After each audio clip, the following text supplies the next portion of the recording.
Welcome to the Sheila Mack Show, reality at its finest. Here we have real people sharing real stories and actionable steps to help you reinvent, rebuild, and reboot your business and personal life on your terms.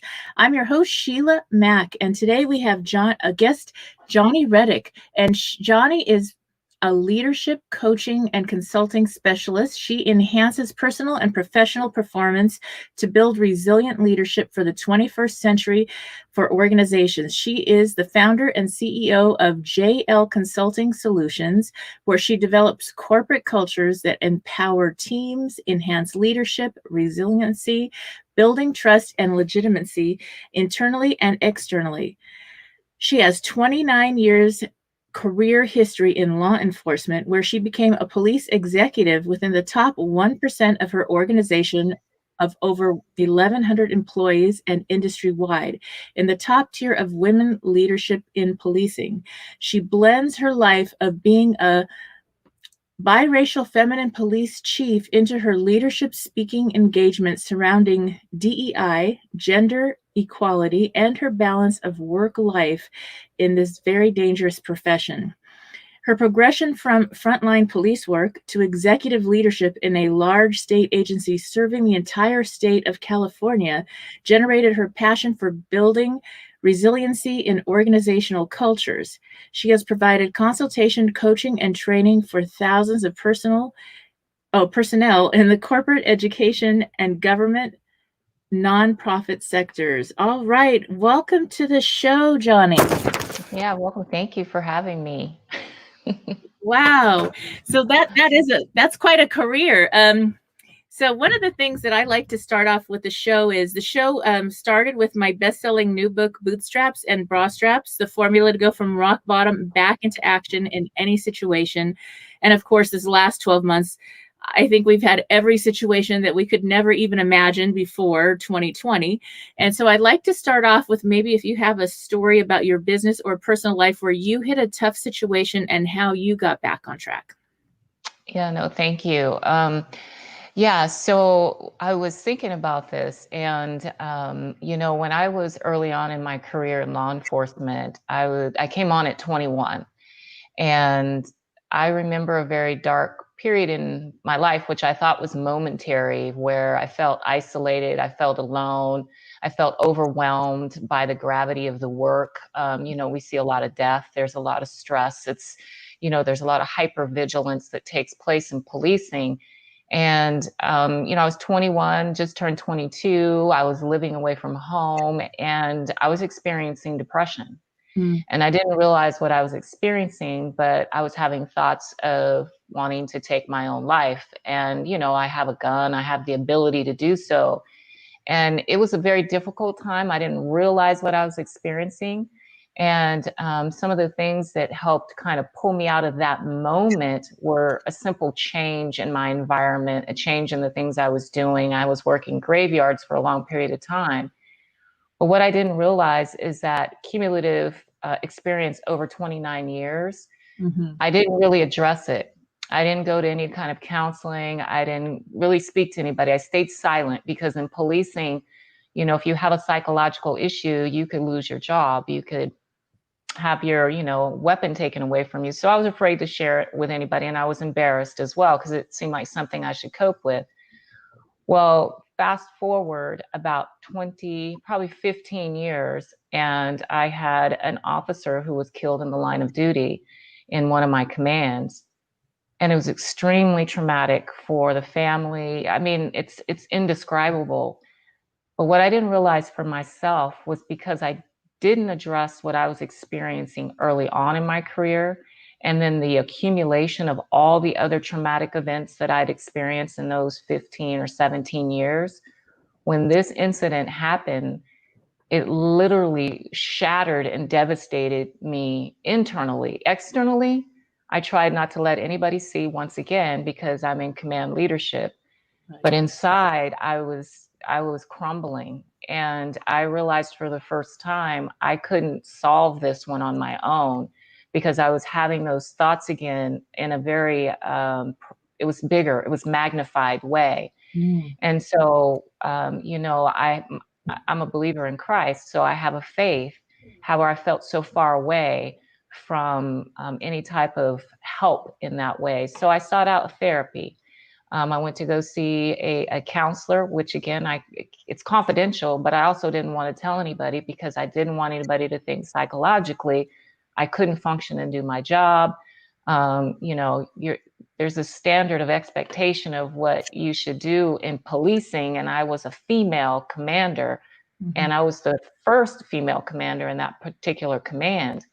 And so what I discovered through those counseling sessions, though, were very eye-opening, that by simply seeking help and actually stepping into the help, that what I was experiencing wasn't so abnormal from what other people might experience in different ways. Policing may be different, but it made me feel a bit normal. And they were able to give me coping skills and things to be able to work through that. And so here all this time, I'm always helping my employees and, you know, cultivating good things for them to do. And then all along the way, I wasn't doing that for myself. And so it was a very big paradigm shift for me. And it took a while for that to happen. Oh, that's incredible. So if you're listening in now, remember, ask for help when you need it. It's always okay to ask for help when you need it. And one thing I share on every show is about the 211, which is something that people may need. You may never have needed anything, any resource before, but now with job loss, business closures, and different things going on, maybe you have someone at home or you're struggling with depression, an addiction, different situations. Maybe you need help getting food on your table or finding a new job. So if you Google or dial 211 in your state or province in Canada, you'll be able to get resources and help you need to get back on track. And it just helps you get back on track faster. And it's easier that way. And it's something, just keep that in mind to share with a loved one or post at work, because people, they might not want to say anything or share. You didn't want to share with everybody else at work, but if they saw that poster, then it's like, oh, there is help. I can get counseling, I can get help, or maybe for a loved one. And so that's really important. Now, you started very young. I have children older than when you started, older 21 when you started in the police force. Wow. So you did your training and went right into that career. That is a tough career. Yeah, no, it was more of, you know, I had come up raised by a single mother who was struggling with her own drug addiction, mostly prescription drugs, because she was a registered nurse. So she would have instability, you know, financially, if she'd be working or not working. You know, oftentimes I grew up with family members or friends because she might be gone for several days. Sometimes we, you know, would live in a shelter. It just depended on her stability. We would always be pseudo together because she didn't leave me forever in that essence, but she would leave me for spells of time and then come back. And so from that kind of fractured childhood, I didn't like the instability. I didn't like not knowing where we were going to eat. I didn't necessarily like government assistance and having food stamps, and I didn't like where we had to live in, you know, subsidized housing. And I didn't want that for any children that I might have or, you know, my family. So I was a typist clerk for our county when I graduated high school. I only had a few units of college, but I got a job at 18 and became a clerk typist for a small group of social workers. And I enjoyed the job, but it wasn't challenging. And there was a huge ad in the paper when I was 20 and a half for the California Highway Patrol. And I grew up on chips, if anybody remembers Ponce and John. And I thought how cool that would be to go surfing or work along the beach, right? Because I was from a Central Valley here in California. And when I applied, I had no idea what to expect in policing, but I was able to pass the entrance exams. I didn't have a background, so there wasn't a whole lot of background checking. And I had all the other qualifications. And I will tell you that I was not mature enough to start that journey, but I was in. And then I went to training And I would tell you that it probably took me several years to really understand the maturity and responsibility level of which I was embarking on. Yeah. Yes. Wow. And there's so much going on, obviously, on our planet and in the United States with police and this and that right now, and a lot of tension. And so there's so many incredible police officers that I mean, when I've had to call 911 a few times in my life, you know, I had people that I went on vacation and I came back and there were people in my house in the middle of the night. I was like, I'm in the house and there's somebody in the other room. And there was like 13 police officers showed up and it was pretty scary. And Yeah. so, you know, then you're so thankful, and there's one or two that are not so good and need to be weeded out, obviously, but it's such a difficult job, and every day you're dealing with high pressure, crazy stuff, kind of like 2020 may have been easier. I I don't know, because you're used to it. How did that affect you as a person, and as far as getting through something so crazy in crisis when you see crisis every day for a living? Yeah, crisis can look like a lot of things for people, right? And so I've been to hundreds of critical incidents working on my career, from some of our largest forest, fires that we've had in California, being an incident commander for those for thousands of personnel during our shifts, to tragic fatal collisions out on the freeway, to the loss of our own officers Mhm. who've died, too many to count, especially when you move up in executive leadership, because now, just to give you context, the CHP has over 11,000 employees, and that's across the entire state of California. And out of that, there's over 7,500 roughly sworn officers that do the work. And in a division, we have 8 or 9 of those that spread throughout the entire state. You can have anywhere from 1,500 to 2,000 employees underneath that umbrella.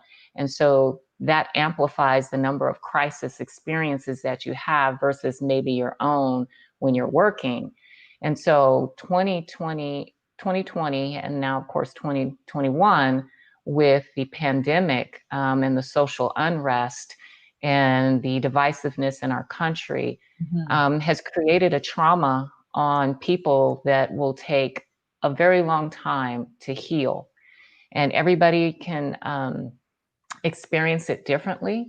And what I've realized, especially in leadership, because now I do consulting in leadership, because I took all my experience Uh-huh. from the department of teaching and training and leading, and I cultivated it into my business. Is that leaders are faced with crisis, not only external from all these experiences that are happening, but also internal with having to deal with their employees, maybe stakeholders specific to them, as well as their self, to be resilient and how to be able to respond and be able to be productive, but also be engaged. And we moved to this remote way of working, right? So you used to be able to walk down the hall and stop in and check on people, or maybe grab a bite to eat with them. Now we can't do that. And so what I find in some of my clients is this challenge to how do you connect and be engaged in this remote time. And so there's some very, unique things that people are doing, but the one common thread is that you have to be very intentional. You have to be intentional about it. You have to be authentic about it. And this really will drive the engagement and how people are going to respond to you. It's time for this authentic leadership and engagement to really kick in. We might have been able to hide that a little bit in the workplace, because you can have intermittent touches throughout the day in the sense of committee meetings or different things like that, and you didn't have to. But now everything has to come through the camera, right? Comes through our interactions verbally. And so it's a challenging time, and people are experiencing trauma in different ways. Yes. Yes, and I can imagine, I mean, as a business leader myself, you have people that are employees, and now you're on Zoom calls, but they have their kids that are now homeschooled. Maybe their spouse or significant other is home, or they have an elder home they're caring for also.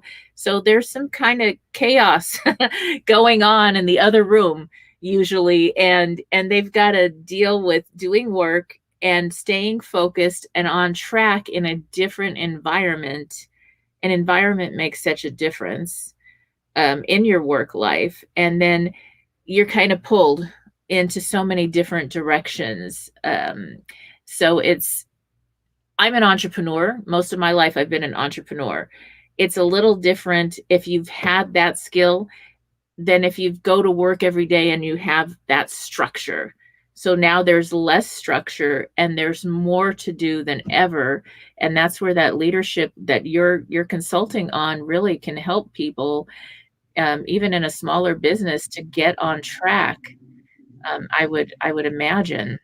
Yeah. So, some of the things that we don't even sometimes think about. And so that's the beauty of having somebody help you to identify your blind spots, right? Because sometimes we can get so caught up in the mission of the work, and the mission of the work can just be the daily operations, right? Just trying to make the daily grind happen, whatever all of that takes, which is good. But we can't forget that we also have to have a lens that can forecast, that can see the implications of things that are going to be happening, whether they're going to happen in 3 months, 6 months, a year, 2 years, or 3 years. As we know, people will have a strategic vision plan, right? But things are happening exponentially now, especially with the change in, we've had a transition at our highest office. So it creates a transition through every form of government, private industry and everything. So we have to adjust to some things that are going to continually happen. But if we're so caught up in the focus of the day-to-day stuff, it's hard for us to put that lens on. And so what I like to help people think about is how to also create boundaries for themselves and their staff so they can better manage their day and better, consider things that have to be done now, but the things that they really need to start looking at that are coming up, because that'll help reduce some of the stress, right? Yeah. Some of the fatigue that they're going to place on themselves and their employees when you just have a better plan and a better approach to doing things. And sometimes it just takes somebody to help you to identify that. And what I discovered is there's a couple of things. Either your staff hasn't been well trained, and so they have no awareness of what they should be looking at or how they should do it, or you have staff who have decided to be mediocre. And so when you do leadership building and development, you have to be able to identify what the needs are for not only individuals in the company, but maybe the even overall corporate culture, right? Mm-hmm. And so there's effective things that you can do for that. Nobody has to deal with a mediocre employee. There's different ways to be able to develop them through performance and some other things. And then you have those who maybe they just haven't been exposed. And so I love being able to, dive into that with people who and executives who haven't really had time to think about it. Not that they're not smart enough or sharp enough, but again, if they're a small business, they're focusing on certain things. If you're a big business, a big corporate business, you get lost in the bigness of what you do. And your expectation is people in your infrastructure, your hierarchy, are doing what they're supposed to do. And occasionally they're not. So that's where further training is needed in your supervisors, your mid-management level. And I enjoy really coaching executives also, not just on their vision or their strategic vision, but what I find a lot is they just need help on mindset. Mm-hmm. It's not that they don't really know or do, but sometimes we all need, that reminder of our own confidence, of our own ability. Maybe they need somebody to sound that out or help somebody, again, identify those blind spots that they have at their executive level. So. Now, could you give me an example of the boundaries that you help people implement in their businesses? Yeah. So, for example, I have a client and they have a lot of work tasks and projects and things that have to get done. But what I notice is because I get to sit in sometimes on some of the meetings just as a, observer, and because it's nothing that's confidential can be released. But what I notice is they're not very efficient at what they're doing or effective. And they've created this urgency for whatever the meeting is about, but people who leave don't leave clear with clarified, direction or purpose or what they're going to do. And so Mhm. part of the boundaries was, sitting down to say, well, what's the priority, right? What are the things that you need to do? Because everything doesn't have to be done at once.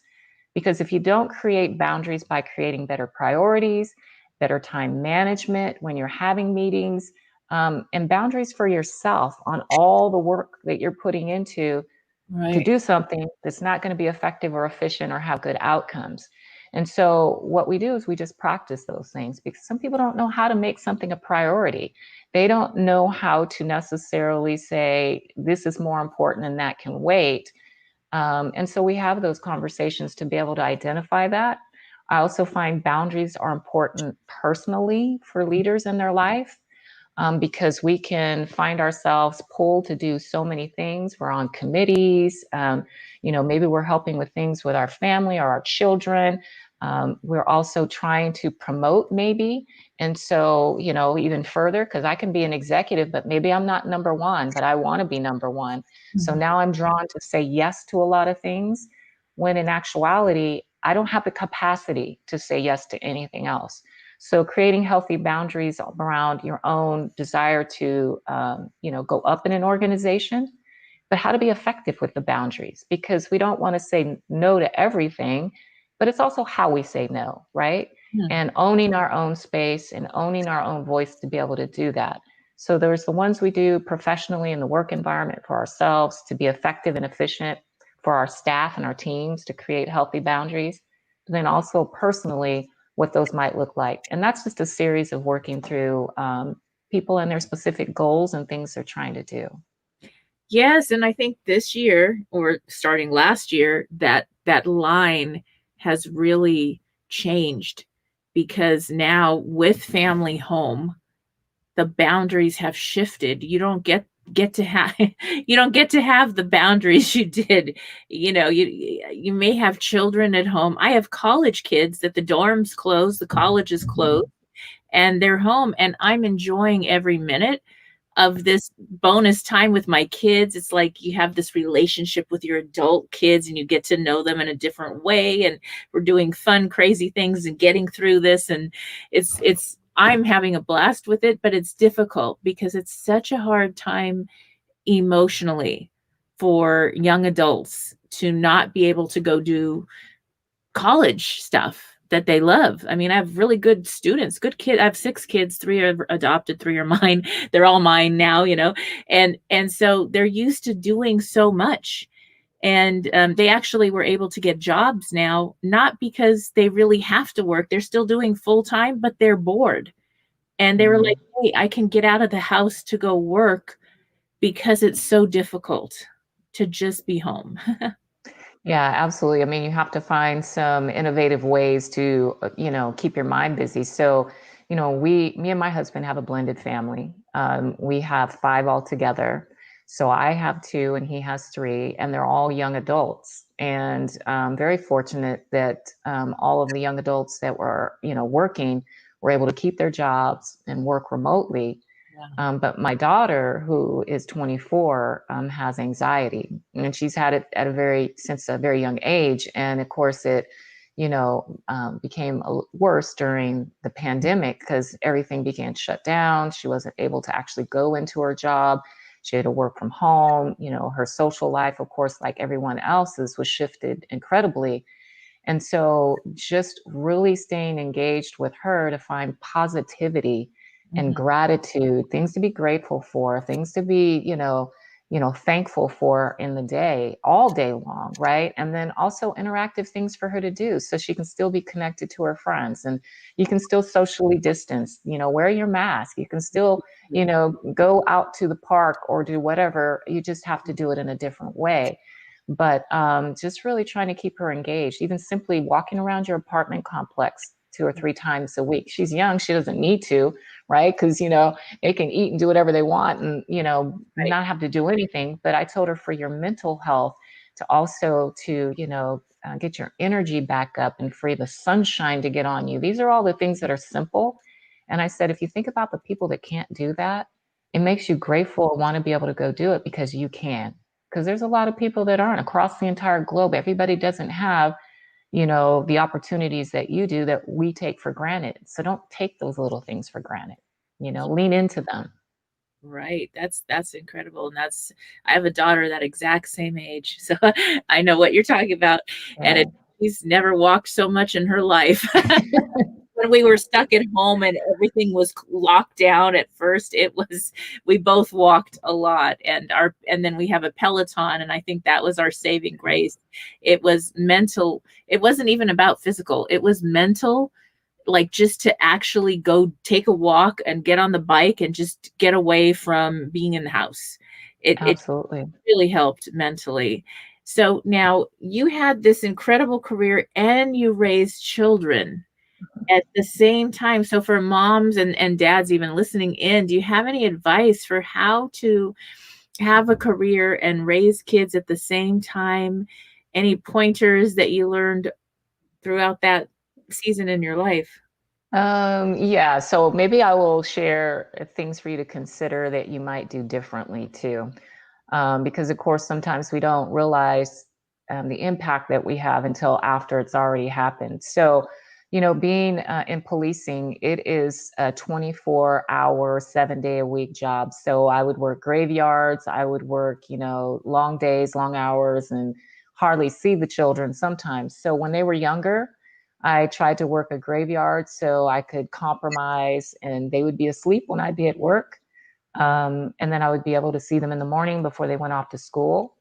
And so just kind of compromising with my husband for us to be able to create, parental kind of opportunities for us to both parent and equally share the load. It was difficult because he was also in policing. So, his schedule was not an 8 to 5 either. So it made it even, double difficult. But what I found, what I really found that resonated for me and with them was the moments that we did have. Mhm. I was undistracted. I was very in the moment with them. If we were going to read a book, if we were going to watch a TV show, not my TV show, a TV show they'd want to watch, Right. I would sit there and I would thoroughly enjoy the show. I would know the characters, I would laugh, but I would be really present in the moments. And I don't know if because of all the tragedy that I'd seen of, collisions and accidents with young children killed or parents killed, that that time with them became so priceless for me that every moment was a moment I didn't know if I would have the next time, going to go do the work I was doing, but I would make it very intentional. And then also I started becoming a little more transparent, not in the gory details of my work, but they needed to have an insight of the work that their mom was doing so that they didn't have to be afraid because they have their own understanding of what policing can be like. I would go to some of their I'd stop in at the school in my uniform and most of the young kids would say, hi Officer Reddick, how are you? Did you shoot anybody today? Huh. And I was like, well, no. And I said, that's not all I do. I actually help people. And then I would share with them how we help people, that we're also not out there in gun battles and fights that you might see on TV or whatever. And so for my kids, that would make them afraid, thinking that that's what I had to go out to do, even though it's dangerous and I know it. I needed to share some of the other pieces of what work was like so they weren't afraid. So sharing what you do during your day sometimes, depending on your child's age, it's really helpful for them. It's helpful for them to understand and cope. And then through my progression as they got a little older was understanding that they're growing up even while we're away. Yeah. And so I can't come back and keep treating them like the children I keep thinking they are because time is passing so much that I have to stop and really, create better relationships with them at the age that they're at. Mm. And I realized that I would come home and I would be short tempered because I would be tired and fatigued. And, I might bark at them. And I was, very disciplinarian. I mean, I still hear that today. They call me chief all the time. Okay, chief. And I'm like, oh, am I sounding too strict? And they're like, a little. We're Uh-oh. adults. Um, Yeah. but just creating the relationships that evolve over time Yes. and allowing them to grow, but Mm. you have to go with them.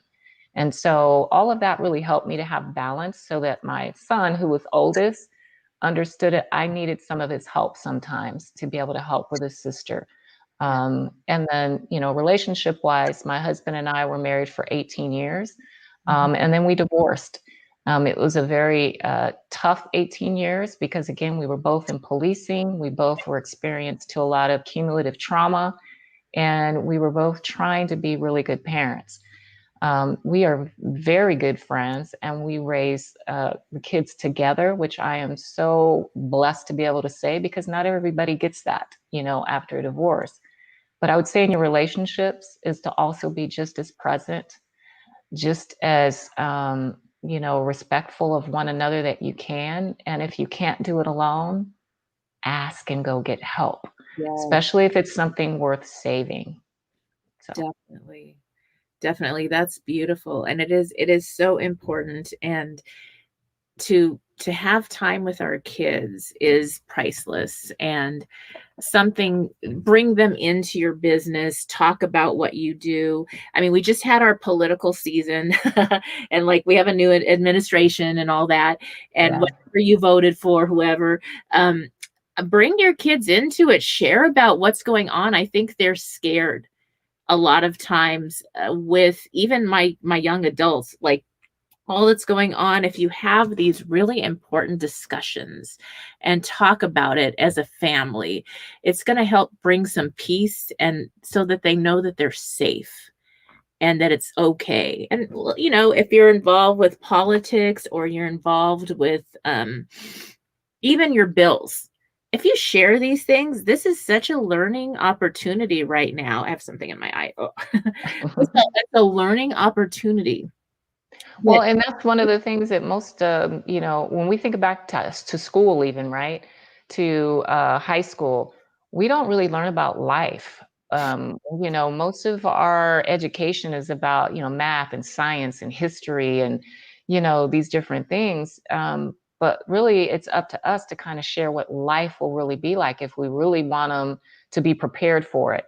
And just like you said, I think that's so important. Something as simple as, do you understand how bills are paid? Because let me tell you, it's a yes. shock for those young adults when they get out there and start paying for the electric bill, the cable bill, the phone bill, and they're like, holy cow. And I'm like, yeah, that's called life bills. Those are what those are. Yes, and life skills, something that we all need and wish we had before we left home.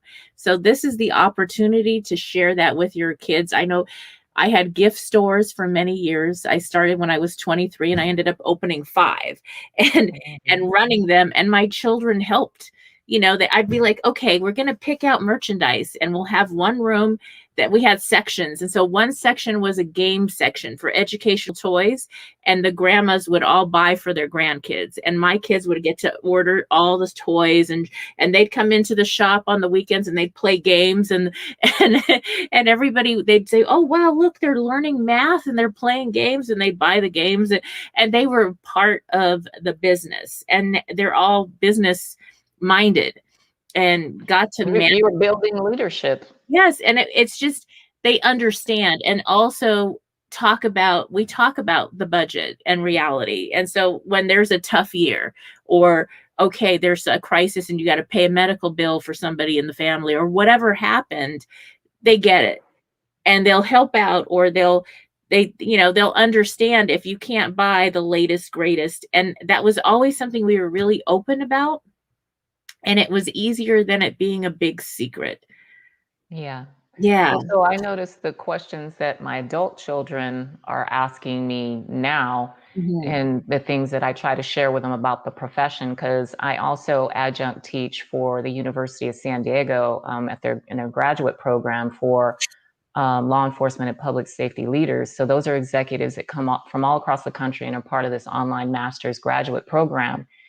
And the things going on in with social, unrest, they are really asking questions as, again, I'm biracial, so my children are African American, and they're like asking these questions about policing and what's going on. And so I try to share with them that this is also a great opportunity to create better communication, better understanding between policing and the community.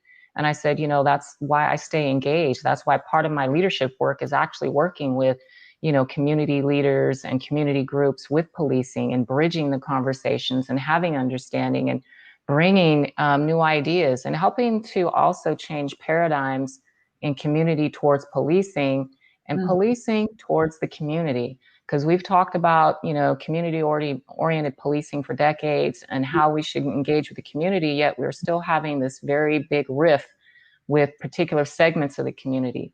And so we can't broad brush and put every community the same when culturally we have very different ways of, communicating and understanding. And let's just be honest, history in our country, that we can't put everybody in the same, so to speak, framework of how we're going to approach the community. And so what I think is really great about this time, though, is change can really happen. It just takes action.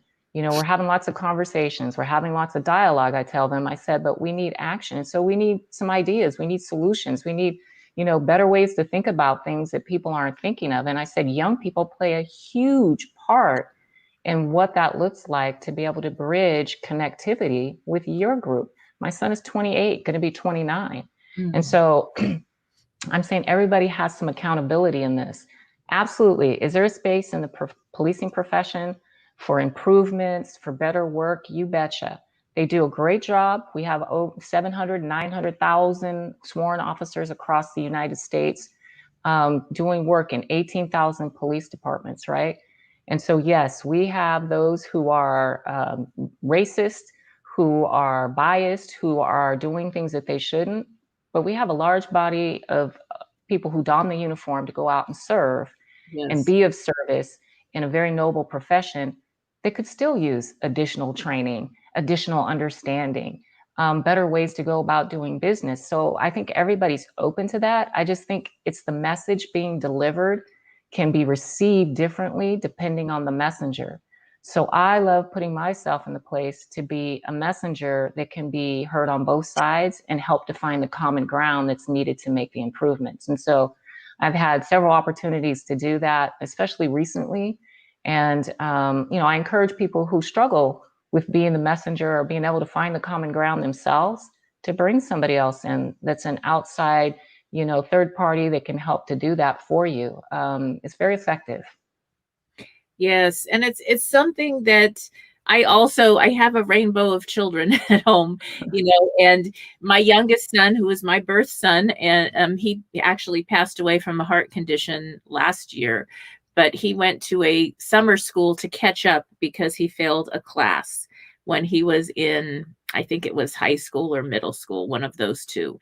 And he is a not looking white at all. He dark and beautiful and incredible. I have to say, I mean, he's passed away, but he's just my favorite, my baby. He was my youngest and good kid. Well, he goes to a private school. We paid for the summer school because he didn't want to have to repeat a grade. And we paid for this class. Kids that were there had been passing counterfeit bills for a year. And he wanted to be friends. Somebody gave him a 20 to buy lunch, and they caught him and they said, well, we caught all these kids with the counterfeit bills. They wanted to take my son. Now, he was the only child that was not white. Okay. They wanted to take him to juvenile hall.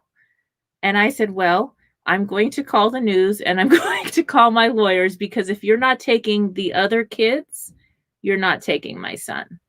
There's absolutely either we all go together or nobody goes, because first of all, he barely got here for a few weeks and this has been going on for over a year in your school. So how is this that he brought something and he had been traveling with me for a year?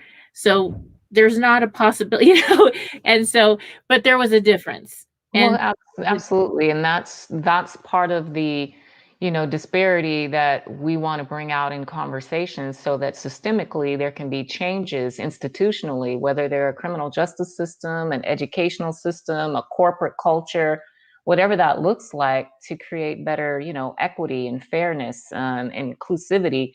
And, sometimes it takes a mother or a parent or somebody stepping up and standing up for what's right for people to go, hesitate and go, well, wait a minute, maybe we should reevaluate this, because sometimes some children don't have all of that support, Yeah. right?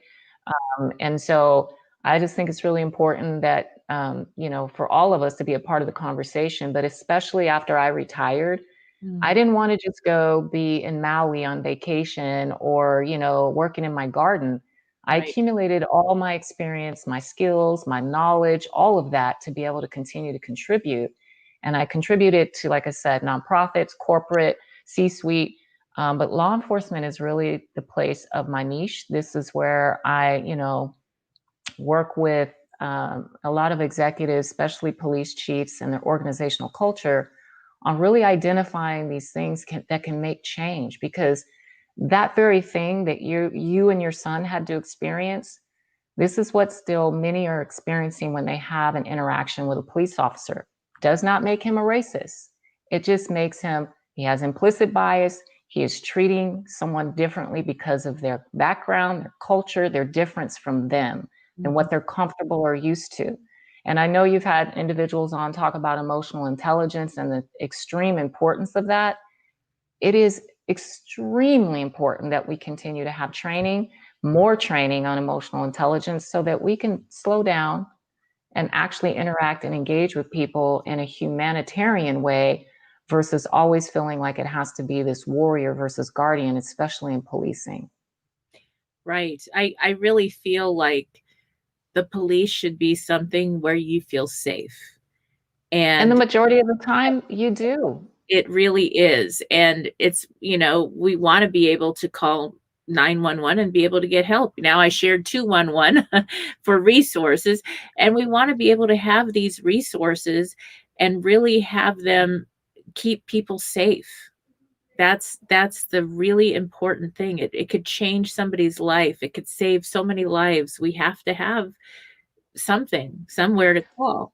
And, again, I would say a large percentage of your police officers, and I know we've heard numbers on the news, 99.999% are all doing good. I don't have the data on that number, but I can tell you, working in policing for so long, all my officers that come to work don't come with the intention to create harm to anybody.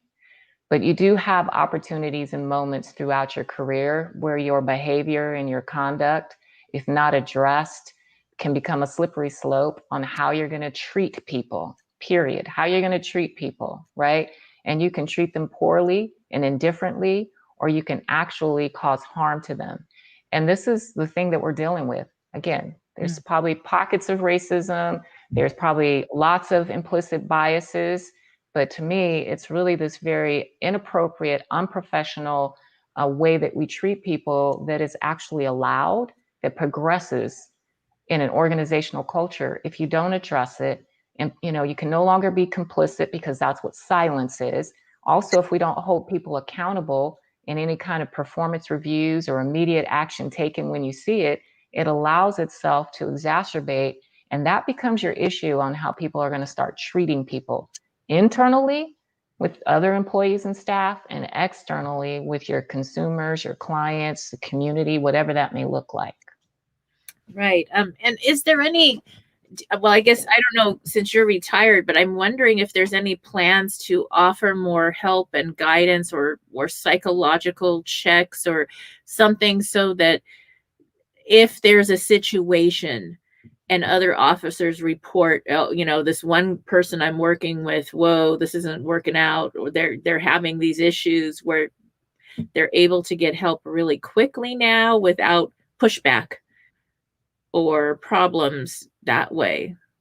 So, currently most agencies have processes in place to get employees assistance. If they're dealing with something from a critical incident, or they're having issues where they need to speak to a therapist, most have what's called an employee assistance program. There's also peer support programs. So you have peers that maybe have experienced some things that you have. You can call upon them confidentially and be able to talk to them in an informal way. They're implementing more things for mindfulness in training and practices that help people to, it's almost like meditative, right? So mindfulness could be a lot of things. Practice, it could be like slow your breathing down. They could be incorporating yoga. They might be allowing personnel to be able to work out before or after shift, which we know helps with a lot of physiological and physical aspects of policing due to the hypervigilance all day. So there's a lot of different resources that police agencies have and are expanding into, but it's an evolutionary process because as we're discovering with more research, more evidence, more data on the impact of policing to actual officers, and then also the interactions with community or those that they come in contact to affect an arrest. There's a lot of research being done to see, how we can balance all those things out, maybe in training, maybe in additional processes, maybe in the type of police officers that are being brought on. But we're finding it's also in the communication, which is the hugest. There's a misunderstanding perceptually by the community on what police do. And there's also a misperception by policing on what the community expectations are. And that's research that's out there. And so that's a huge, disparity when we need to come to some understanding. There's a place for a lot of work in a lot of areas. Yes, that's great. And I'd love to go back to now what you're doing as far as with your consulting work and what that would look like if a company wanted to work with you. How would they start that? And what does that process look like? So if a company wanted to work with me, so initially what I do is I provide like a capabilities briefing of what I can do, which is a lot of things, right?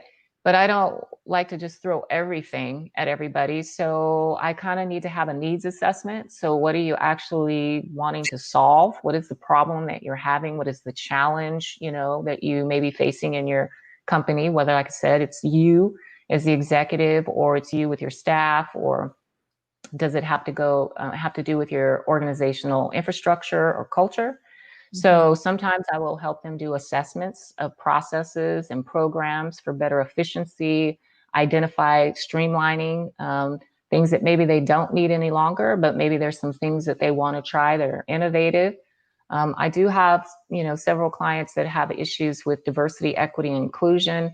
And so we take a look at their processes, right? We look to see what their recruitment looks like, what their onboarding looks like, what their hiring components look like, what is the actual succession of the organization, what are things that are in place for that. I do leadership training and consulting. So maybe they have things that have staff that need help with problem solving or team building, or maybe they need new supervisors who need help to understand their role as a new supervisor, which there's a lot of nuances, but there's also technical things that they need with that. So when they come in, I do this needs assessment to see what's needed. And most of the time, I work in a consultant capacity where I help them and their teams to figure out what their plan is, or maybe we think about what their training might look like. And occasionally, I can come in and provide the actual training for them. I found that most of them like to develop some of their own training so they can continue to have it. And so that works nicely. But if they need me to come in and present training, I will do that. I've been asked to do presentations, especially in this remote space, to come and do an hour and a half or 2 hours of, what we call micro sessions, so to speak, of training based on their needs assessment that they have. And and I do some coaching individually with some executives one-on-one, which I really enjoy. But generally, that is what it is. It's just really identifying what it is that they need, and then us sitting down and coming up with a plan for that. And then I help to deliver that and reach their goals. That's great. And how can people reach you? You can reach me on JLConsulting Solutions. So I have a website. It's the same name. And then also my name is Jonni Redick. You can connect with me on LinkedIn. It also has more of my bio information. It also has how to connect with me on my website. My website has about me. I'm on Instagram at JLConsulting Solutions as well. And so there's lots of ways to connect with me. All right. Well, thank you for being a guest on the show. And I look forward to getting this on the air soon. And so for those that are listening in, stay tuned and we will be back shortly. Thank you so much.